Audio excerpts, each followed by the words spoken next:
అందరికీ నమస్కారం. Welcome to Satya kitchen. ఈరోజు రాగి జావను 10 నిమిషాల్లో హెల్తీగా ఎలా తయారు చేసుకోవాలో చూపించబోతున్నాను.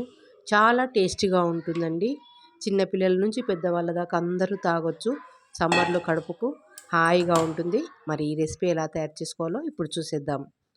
ఇందుకోసం నేను ఒక మిక్సింగ్ బౌల్ తీసుకొని 2 స్పూన్ల రాగి పిండి తీసుకుంటున్నాను. ఈ రాగి పిండి నేను మార్కెట్లో కొన్నదేనండి.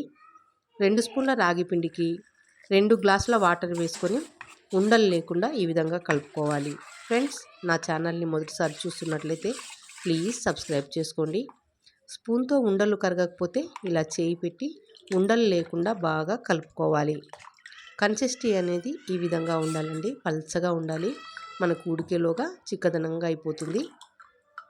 నేను ఈ గ్లాస్తో 2 గ్లాసుల వాటర్ తీసుకున్నాను.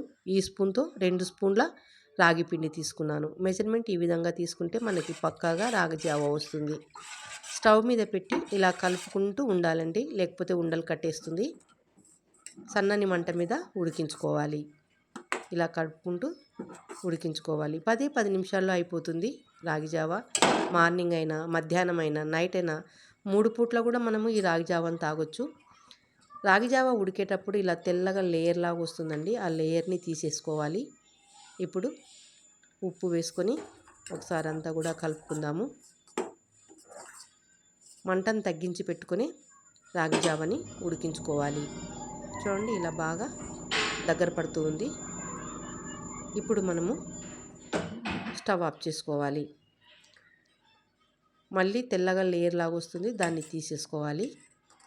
ఇప్పుడు మనము రాగి జావని సర్వ్ చేసుకుందాము.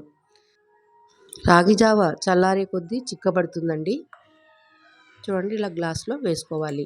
చిన్నపిల్లలకైతే కొద్దిగా ఇలా బెల్లం వేసి రాగి జావ వేసుకుంటే సరిపోతుంది. ఇష్టంగా తాగేస్తారు.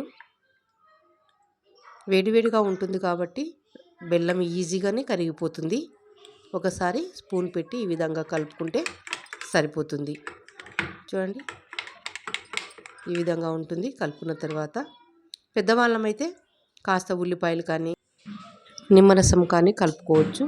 మరి ఇష్టం అనుకుంటే మజ్జిగ కూడా వేసుకొని కలుపుకొని తాగొచ్చండి. ఏ విధంగా తాగినా కూడా హెల్తీ రెసిపీ. మీకు నచ్చినట్లయితే ఒక లైక్ చేయండి ఫ్రెండ్స్. Thank you.